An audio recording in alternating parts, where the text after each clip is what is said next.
Hey everyone! Today we're making bibimbap. It's a super popular Korean dish, and it literally means mixed rice. It's healthy, yummy, and everyone loves it.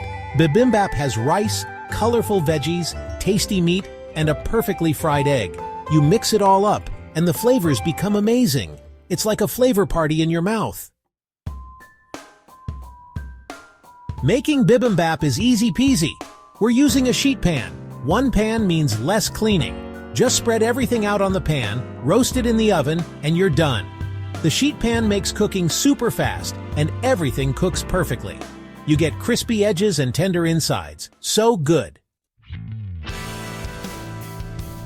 The best thing about bibimbap is you can add what you like. Here's what we're using today. For the veggies, carrots, zucchini, spinach, and mushrooms. For the meat, beef, chicken, or tofu. Make sure to marinate it for extra flavor. For the sauce, gochujang, it's a Korean chili paste, soy sauce, and sesame oil. And don't forget the rice, eggs, and kimchi. That's Korean fermented cabbage. First, preheat your oven nice and hot. Then chop your veggies and spread them on the sheet pan.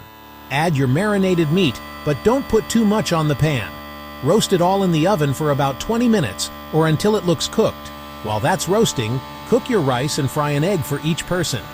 Once the sheet pan is out of the oven, let it cool down a little. Now, it's time to build your bibimbap bowls.